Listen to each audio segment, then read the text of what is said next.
Bonjour, je m'appelle Florence Roberge et j'ai 8 ans. Je commence mon journal intime. C'est mon oncle Hubert qui m'a dit que je devais écrire un journal intime. Ce n'est pas mon vrai mon oncle, c'est un grand ami à ma maman. Mais je l'ai toujours appelé comme ça et il aime ça. Aujourd'hui, il m'a amené souper au restaurant. Il fait ça des fois. J'ai pris une poutine italienne parce que c'est mon repas préféré. En plus, aujourd'hui, c'est la Saint-Valentin. Alors papa et maman sont allés eux aussi au restaurant, mais juste tous les deux en amoureux. Mon oncle Hubert n'a pas d'amoureuse. Il vit tout seul. Alors il ne fête pas la Saint-Valentin. Des fois, il m'amène au cinéma avant qu'on aille manger. Quand on se voit, on parle de toutes sortes d'affaires, de l'école, de mes amis. Il me demande si ça va bien à la maison et je dis oui. Des fois, il me demande si ça va bien aussi avec mon père. Je dis oui. Tantôt, je lui ai dit que papa me montrait de plus en plus d'affaires au dépanneur et que c'était le fun. Il m'a demandé s'il était gentil aussi avec maman. Il me demande ça souvent et je réponds toujours oui. C'est sûr que des fois, papa et maman se chicanent. Mais quand ça arrive, maman me dit que de ne pas en parler aux autres parce que ce n'est pas de leurs affaires. Elle dit que des chicanes de famille, il ne faut pas en parler aux autres. C'est vrai que mes amis ne me parlent jamais des chicanes de leurs parents. En plus, papa et maman sont amoureux. Maman me le dit souvent. Et papa embrasse souvent maman et lui dit des belles affaires. Mais chaque fois que je dis à mon oncle Hubert que ça va pas bien avec papa, il fait toujours une drôle de face. Là, tantôt, il avait un cadeau pour moi. Il m'a donné 3 livres. Il n'y avait rien d'écrit sur la couverture, il y avait juste des fleurs et toutes les pages étaient blanches dedans. Il m'a dit que c'était pour écrire mon journal intime. Il a voulu m'expliquer c'est quoi, mais je lui ai dit que je le savais parce que j'ai lu les journaux intimes d'Aurélie Laflamme. C'est des romans écrits par Ania Desjardins. Et c'est super bon. Il m'a dit que ça, c'était des romans inventés, mais que mon journal intime à moi, ça serait vrai et que personne n'aurait le droit de le lire. C'est pour ça qu'on peut écrire tout ce qu'on veut dedans, c'est secret. Il m'a dit que quand on vit des affaires difficiles, des fois, ça fait du bien de l'écrire dans notre journal intime. Il m'a demandé si je vivais des affaires difficiles des fois et j'ai dit non. Il a fait une face comme s'il n'était pas sûr. Et ensuite, il a dit que faire un journal intime, c'est un bon moyen de comprendre nos émotions. Ça, je n'ai pas trop compris ce que ça voulait dire. Mais il m'a dit que je comprendrais en écrivant. Là, je vais faire un paragraphe. Ça, c'est quand on ne finit pas la ligne et qu'on va en commencer une autre. C'est Mme Valérie qui nous a expliqué ça. Ils font ça dans les livres quand on change de sujet ou quand ça fait un paquet de phrases trop long. C'est vrai que je vois ça souvent dans les romans que je lis. Là, je trouve que j'ai beaucoup de phrases ensemble et en plus, je pense que c'est un bon moment pour faire un paragraphe. Là, j'en fais un autre parce que j'ai fini d'expliquer mon affaire et que je vais parler d'autre chose. En tout cas, il me semble que ça marche de même. Alors, c'est ça. J'ai commencé mon journal intime. Là, je vais arrêter et je vais lire un petit peu avant de me coucher. Bye.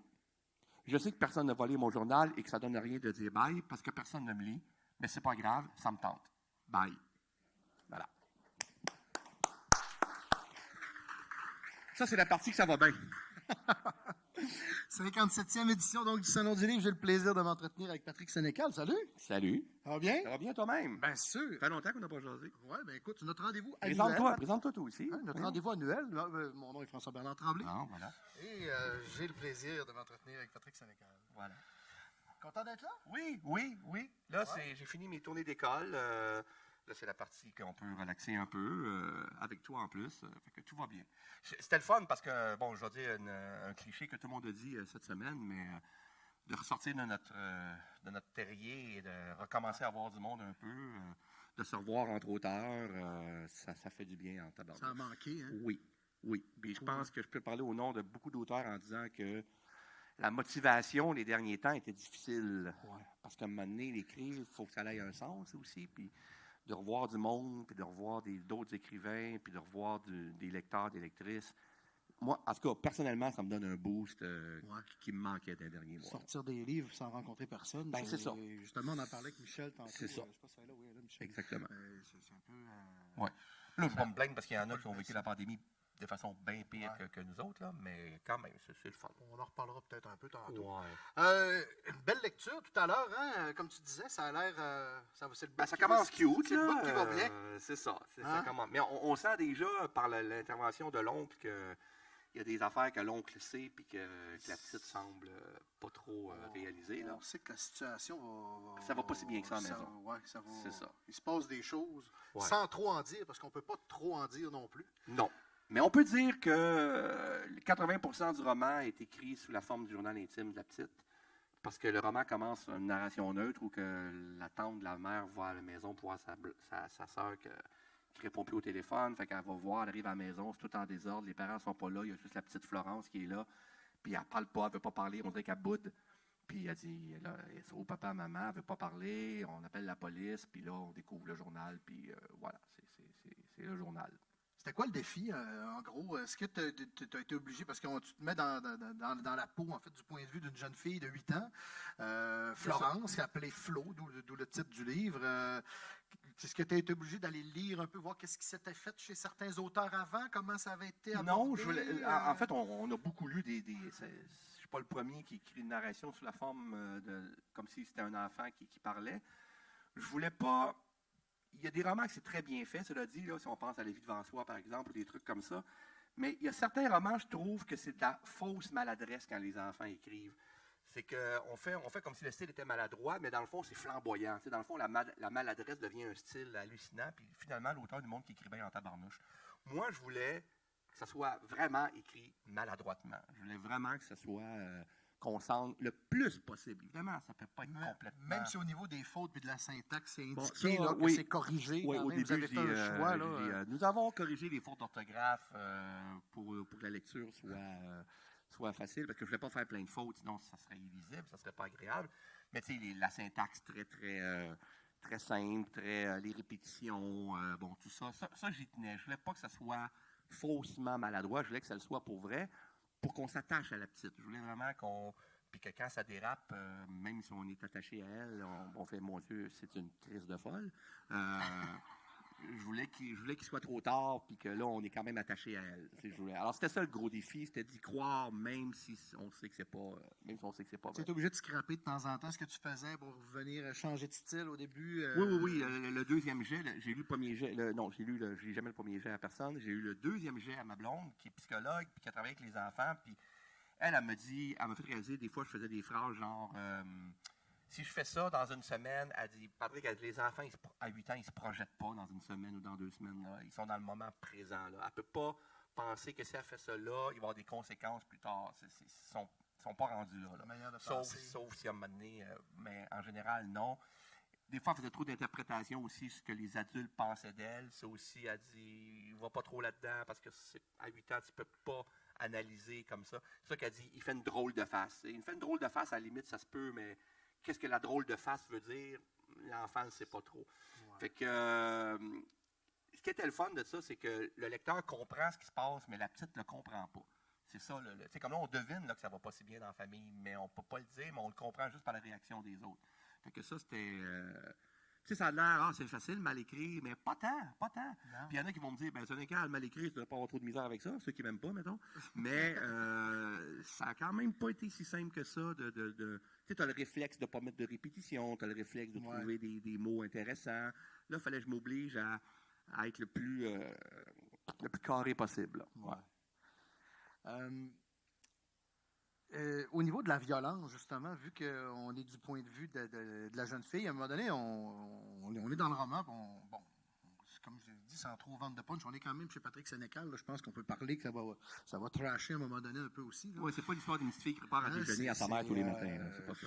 On est quand même dans le roman noir, vraiment dans le roman noir, parce que là, on est vraiment du point de vue des témoins, des victimes, des policiers, il y en a, comme tu disais, à peu près 20%. C'est intercalaire, de temps en temps, on revient dans de temps en temps. Mais au niveau du dosage de la violence dans le livre, comment tu as fonctionné, puis comme tu étais du point de vue de la petite fille, comment tu as dealé avec ça? Il fallait que ce soit réaliste qu'un enfant de 8 ans fasse ce qu'elle fait. Alors, elle ne peut pas pogner une chainsaw et aller tuer 4 personnes. Là. De toute façon, il n'y a aucune raison qu'un enfant de 8 ans fasse ça. Je ne voulais pas tomber dans l'enfant diabolique qui fait « je vais faire le mal et j'aime faire le mal ». Je trouve ça toujours bien niaiseux, l'histoire. Elle n'est pas consciente que ce qu'elle fait, ça n'a pas d'allure, puis il y a une raison pourquoi elle fait ça. Ça prend du temps avant qu'il se passe quelque chose d'assez élevé, parce qu'il faut installer ça. Puis elle vient d'une famille aussi, ses parents, c'est pas... À part avec 2 prises, là, tu sais. Puis en plus, elle a un problème de santé mentale, mais on ne sait pas lequel, mais on le comprend, parce que sa mère refuse la médicamenter, mais on comprend qu'elle devrait l'être. Fait qu'il fallait que les gestes qu'elle pose soient des gestes plausibles d'un enfant de 8 ans, donc souvent des gestes maladroits aussi. Fait qu'elle ne peut pas se mettre à tuer du monde comme ça, sans raison, parce qu'elle a 8 ans. Fait que ça, il fallait que ce soit une violence possible pour un enfant de 8 ans, mais qui est quand même terrible parce qu'elle a juste 8 ans. Fait que, il n'était pas question d'en faire une serial killer. C'était pas ça l'idée du tout. Fait que, oui, il a fallu que je dose ça de façon réaliste. Là. OK. Parce que tu as tendance souvent... moi, c'est ça, à un moment donné, je me disais, OK, on est rendu à peu près la moitié du roman, puis c'est encore assez soft, mais à un moment donné, on sent que... OK, là, l'effet sénécal, je dirais ça un peu comme ça, parce qu'on voit ça, par exemple, je vais juste donner l'exemple, parce que je ne veux pas donner l'exemple dans ce livre-là, mais par exemple, c'est le jour du talion, par exemple. Hein? Quand le chien mange sa volée, on a plus de sentiments là-dessus que quand l'être humain se fait torturer. Drôle, je pense ça. que c'était voulu, ça. Puis, Oui. puis là-dedans, il y a un peu ça aussi. C'est-à-dire qu'à un moment donné, on part avec plein de préjugés. Un peu, vous l'avez entendu tout à l'heure, là, l'oncle qui demande ton père, ta mère, comment ça marche. T'es sûr que ça va bien? Y a-tu de la violence? Puis on part un peu avec des préjugés. Puis à un moment donné, on sent que tout ça fout le camp. Puis qu'on change de bord complètement. Finalement, on a comme nos émotions... envers, mettons, les parents, puis envers la petite, deviennent demain vraiment interchangeables sans vouloir trop en dire. Là. Oui, parce qu'à un moment donné, on s'attend à ce qui arrive telle affaire, puis c'est ça, je dis là, il ne faut pas aller là. Mais c'est voulu tout ça, ce travail-là. Absolument. Je veux dire, ça aurait été facile de faire une histoire, justement, où on voit tout ce qui va venir. Là, Puis oui, je voulais tromper ces attentes-là pour faire un bon trailer, mais en même temps, il faut que ça marche avec la psychologie de la petite. Il faut que ça soit... Fait que oui, toute cette manipulation-là est très, très... C'est pour ça que je fais des plans assez précis, moi, parce que c'est très... Il y a une mécanique que je veux très bien huiler dans ce genre de roman-là. Il ne faut pas la voir, la mécanique, mais elle est là quand même. Fait que tout ça était préparé d'avance beaucoup, là. Comme la plupart de mes romans, de toute façon. Là. Je commence jamais un roman sans savoir... où est-ce que je m'en vais, là? Ça n'arrive jamais, ça. Je veux vraiment que ça soit très chorégraphié d'avance, là, tout ça. Là. Ouais. À quoi ça peut ressembler un plan, justement, de Patrick Sénécal? Je parlais justement avec Hervé Gagnon hier au Collège d'Alma. Il lui disait le plan, lui, il ne connaît pas ça. Mais puis des fois, le plan, ça peut être juste une trame, comme souvent. Moi, c'est des grandes lignes que je vais faire. Mais toi, tu fonctionnes comment dans la construction de ça? Ça dépend. Ça peut prendre plusieurs heures à faire, plusieurs semaines? Ouais, moi, mon plan, je peux faire une couple de semaines à le préparer. Mais ça dépend des romans. Ce roman-là, il y avait des trucs collés sur le mur en arrière de mon bureau. Là. J'avais des événements importants que je peux aller barbouiller dessus, les changer de place, des trucs comme ça.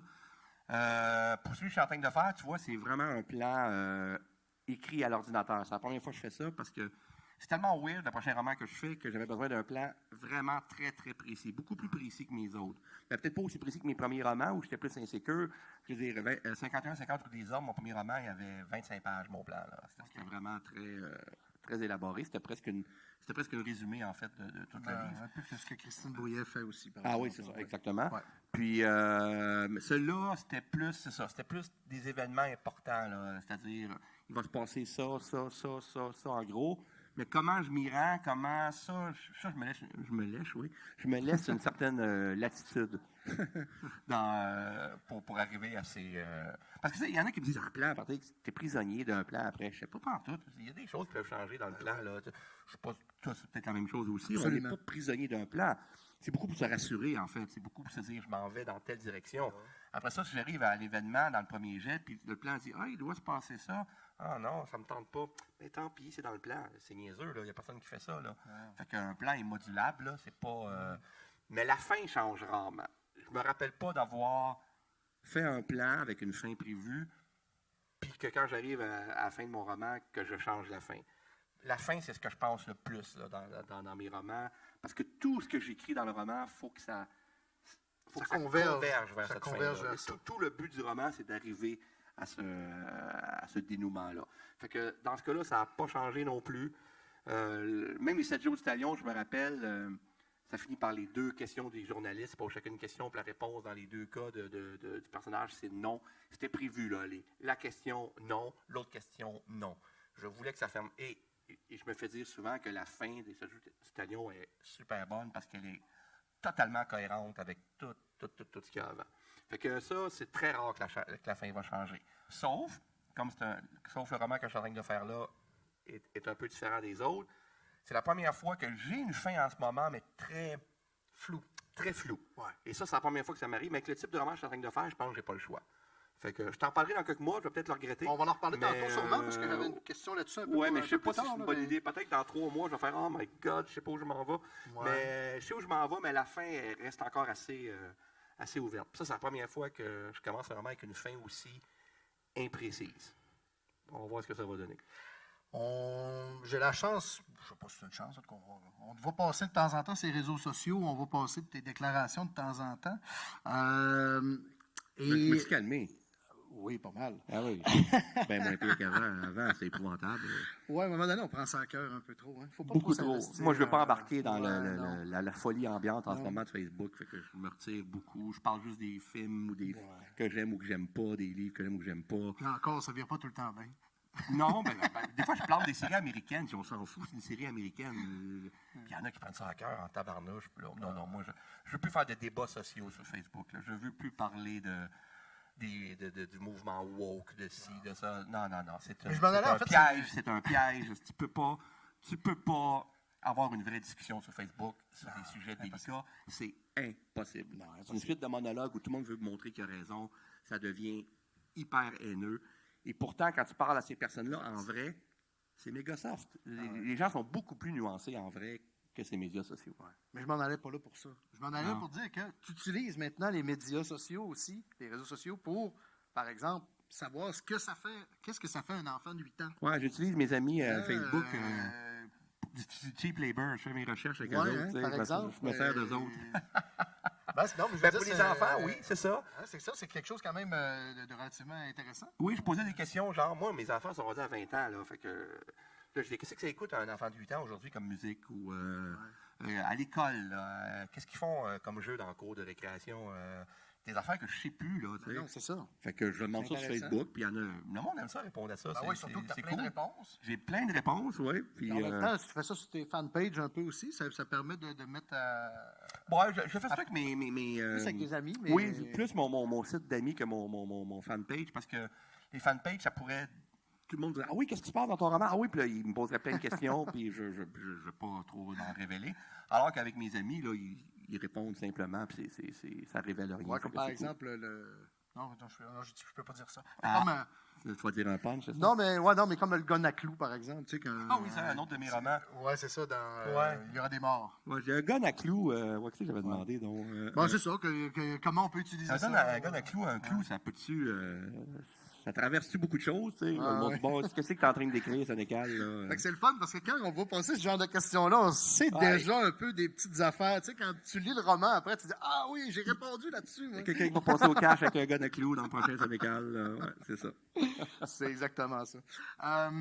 On parlait un petit peu tantôt justement de jauger la violence dans les romans. Pendant la pandémie, on a vécu un peu l'événement de Yvan Godbout.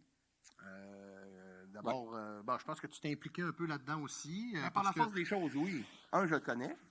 Puis, en fait, j'ai appris à le connaître aussi beaucoup grâce à ça. Je ne le connaissais pas tant, mais oui, je me suis senti interpellé par ça à cause de ce que j'écris. Vous savez, Yvan Godbout, c'est l'auteur qui a été poursuivi parce qu'il y avait une scène de pédophilie dans un de ses romans, puis il a été poursuivi, il y a une femme qui s'est plainte, puis il a été poursuivi en justice, il est rappelé en prison pour production de pornographie juvénile, voilà. C'était un cas complètement absurde. D'ailleurs, le juge l'a dit, au bout de 2 ans, quand il y a eu le procès, le juge était extraordinaire. Le juge a carrément dit, qu'est-ce qu'on fait ici? Qu'est-ce qu'on fait ici? Il n'y a pas de cas, il n'y a pas de... Puis il a dit, là, si on l'arrête, on fait quoi le prochain? Le juge m'a même nommé. Hein? Il a dit, c'est qui le prochain qu'on arrête? Patrick Sénécal? Tu sais? Fait qu'évidemment que les médias m'ont beaucoup interpellé pendant cette affaire-là, parce qu'ils ont dit, Sénécal aussi écrit des choses assez terribles. Fait que j'ai beaucoup été appelé à intervenir, à dire mon opinion là-dessus. Puis évidemment, je disais que je n'étais pas d'accord, que c'était absurde, que de la fiction, on ne peut pas commencer à condamner des histoires inventées. Bon. Puis que même si ça choque du monde, ben là, si on ne veut pas être choqué, on va arrêter de lire, parce que c'est une des fonctions du livre, ça peut être de choquer, et tout ça. Puis il y en a qui me demandaient, ouais, mais est-tu bon le livre ou il n'est pas bon? Puis je répondais toujours, ça n'a aucune importance. La question n'est pas là. La question, c'est pas de savoir si le livre est bon ou pas. Ça, c'est un autre débat, là. On ne va pas condamner. C'est pas parce que le livre est bon ou pas bon que c'est plus acceptable. Fait que oui, ça a été un gros... Et heureusement, ça a bien fini. Heureusement. Ouais. Même si Yvan a traversé l'enfer pendant ces 2 ans-là. Oui, puis il doit y avoir quelque chose comme... il en parlait dernièrement, je pense, il y a eu pas longtemps... En tout cas, pense que c'est pas loin encore de 100 000 piastres de dette avec les avocats. Absolument. Tout ça, là, Absolument. je veux dire, Oui, non, oui, c'est c'est fini, mais... c'est fini, mais il ça était, vit il, un il- il enfer était marqué. encore, Là, il y en a qui disent ouais, ben, arrête de te plaindre, là, ton livre, il va en maudit. Ben oui, c'est comme si. Il va en maudit, sauf qu'il va faire... ça va être un bout... C'est la moindre des choses que son baume soit de vendre son livre beaucoup. Ouais. Tant mieux qu'au moins il y ait ça. Mais comme il m'a déjà dit, il dit dis-moi, enlève-moi ces 2 années-là, puis dis-moi que mon livre ne vendra pas beaucoup. Puis sans hésitation, je choisis l'option que mon livre ne vend pas beaucoup. Et Effectivement. enlève-moi ces 2 années-là de ma vie. Ouais, Ouais. tout le temps être associé à ça, effectivement. Il y a eu d'autres choses aussi pendant la pandémie. J'imagine que tu as réussi à écrire un peu. Comme tu disais, on était un peu manque de motivation, un peu vers la fin. Il y a eu la sortie d'Alice. Oui, puis j'ai quand même écrit Flo pendant la pandémie. Là. Aussi. Oui, il y a eu la sortie de la BD Alice. Il y a eu la série télévision qui est sortie, Patrick Sénécal présente. Mais tu sais, ça, c'était des choses qu'on avait commencées avant la pandémie. Ouais. Là. Mais là, il y a les 5 autres épisodes qui vont commencer au mois d'octobre, qu'on a déjà tourné avant. Fait que c'est ça. C'était essentiellement pendant la pandémie, j'ai écrit Flo, puis on a finalisé des trucs qui avaient déjà été. La BD d'Alice, ça faisait 2 ans que Jake travaillait là-dessus. Là. C'est juste que c'est comme tout arrivé en même temps. Fait que le monde, ça m'a donné la réputation d'un gars qui, pendant la pandémie, travaillait 300 heures par semaine. Mais non, pas pantoute, là. C'est juste qu'il y a eu la finalité de beaucoup de trucs pendant ce temps. Pour Alice, comment ça s'est passé? Vous avez travaillé quand même pas mal ensemble. Ben, au début, oui. J'imagine que tu as dû faire un choix aussi de texte, parce que Ouais. c'est pas le texte intégral. Là. Non, j'ai fait une première version de scénario. J'envoie ça à Jake, le dessinateur. On s'attendait à une bande dessinée d'à peu près 200 pages. Fait que là, j'envoie le scénario. Il dit, Patrick, il dit, c'est 400 pages. Là. Il dit, ça marche pas, là. Faut qu'on coupe. Fait que j'envoie une autre version. Il dit, ouais, c'est un peu mieux, mais il dit, je peux-tu, laisse-moi faire un brouillon, là, tu sais, puis je vais te suggérer des coupures. Fait qu'il m'a envoyé ça, puis ça marchait très bien. Tellement que je voyais pas trop où est-ce qu'il avait fait les coupures, ce qui est bon signe. Ça veut dire que ce qu'il a enlevé, mais tu sais, il n'enlevait pas des scènes complètes. C'était des bouts de phrases, des bouts de... Puis si ça paraît pas, si ça me manque pas, moi, comme auteur, ça veut dire que c'était... Ouais, il y a une ou deux affaires, j'ai dit, ah, ça, Jake, je m'ennuie de ça, il faut le rajouter. Mais finalement, on a fait une BD de 300 pages pareil. Hein. Ouais. Parce que même Jake, à un moment donné, il disait, ah, t'as raison, on ne peut pas couper ça, Fait que, bon, finalement, on a fait 100 pages de plus, mais presque tout est là. Il y a un personnage qu'on a dû enlever complètement, ben, pas complètement, mais Andromaque est beaucoup moins importante dans la BD que dans le livre. C'est un choix déchirant, mais je pense que c'est ça, faut faire des choix, on n'avait pas le choix. Ouais. Là. T'es Mais con- ah oui, je suis content. T'es content du résultat? Ben moi, honnêtement, là, puis je sais que tous les scénaristes doivent dire ça de leur dessinateur là, dans BD, mais je vois pas qui aurait pu faire une meilleure job que ça, là, que le résultat final. Là. Les dessins sont extraordinaires, la mise en page est super le fun. C'est vraiment... je suis très, très, très, très, très fier de cette bande dessinée-là. Puis je suis content, le monde s'est mis à découvrir Jake. Il était connu dans l'underground, la BD un peu, mais là, il s'est mis à avoir des contrats, tout. Fait que je suis bien, bien, bien, bien content pour lui. Super. Tantôt, tu évoquais, puis tu l'avais évoqué aussi justement sur les réseaux sociaux, que le prochain, ou tu t'en allais un peu dans un style d'écriture, on pourrait parler que la forme, peut-être, je pense, serait un peu différente. C'est pas la forme. Pas nécessairement au niveau de la forme. Non, ben Parce que tu es déjà allé ailleurs, là, disons-le, avec, Oui, par oui. exemple, Contre-Dieu, qui est dans... Je pense que, d'ailleurs, pour moi, c'est une de tes plus belles réussites, assurément. Merci. Là. Écoute, même avec ta série Les Malfaces, aussi, Malfaces, Que de je veux dire, c'est l'humour. pas le même ton, c'est Non. plus humoristique Ouais. beaucoup que ce que tu fais d'habitude. Ouais. Mais là, explique-nous un peu, peut-être en... Je ne vais pas trop en dire, mais Parle que c'est c'est pas au niveau de la forme, donc c'est au niveau de... un peu la forme, dans le sens que des fois, il y a comme des décrochages narratifs qui sont un peu bizarres, mais qui sont voulus. C'est comme ça commence que... Tu sais, la première, tu sais, je commence en disant, bon, le personnage de Théodore. Puis là, je le décris pendant une page. Puis je dis, OK, voilà, c'est fait pour le personnage de Théodore. Fait que déjà, ça serait un peu bizarre on dirait quasiment que je règle une affaire. Puis à chaque fois qu'un nouveau personnage arrive, je prends une page pour le décrire. À un moment donné, ils sont au restaurant, ils commandent quelque chose. Ils commandèrent un truc qu'il n'est pas utile de préciser de quoi il s'agit. Fait qu'il y a comme des... Puis ces décrochages-là, il y a une raison d'être, là, que je ne veux pas dire laquelle, là, mais il y a une raison d'être. Mais c'est surtout l'histoire. Il y a quelque chose de très David Lynch. Il y a quelque chose de très... même si j'écris des choses extrêmement bizarres puis extrêmement extrêmes, puis c'est toujours quand même très rationnel. Il y a une explication à tout ce que j'écris. Tu sais, je veux quand même qu'il y ait une explication puis que le lecteur ait le moins de questions possible quand il a fini de lire mon roman. Là, ça va être vraiment pas ça. Je veux vraiment que le lecteur soit dans brume comme le personnage principal. Je ne veux pas dire que je n'ai rien expliqué. Là. Je ne veux pas dire que c'est n'importe quoi. C'est pas ça que je dis. Là. Mais cette espèce d'ambiance de cauchemar-là, paranoïaque à la David Lynch, là, où que tu te demandes moi, j'aime beaucoup David Lynch. Fait qu'il y a un peu de cette ambiance-là dans le roman. Puis j'ai eu l'idée, en faisant un IRM, c'est quoi le vrai terme? Imagerie par résonance magnétique. Ouais. Quand je suis rentré dans ce tuyau-là, vous savez c'est quoi? Tu rentres là-dedans, puis c'est assez... quelqu'un de claustrophobe, il doit virer fou là-dedans. Là. C'est vraiment... c'est intense, là. Puis c'est du bruit, c'est très... puis j'ai eu une idée de roman là-dedans. J'ai eu une idée de mon prochain roman dans ce tuyau-là. Je suis sorti du tuyau, j'étais tout énervé. La fille a dit, ben, mon Dieu, ça a bien été.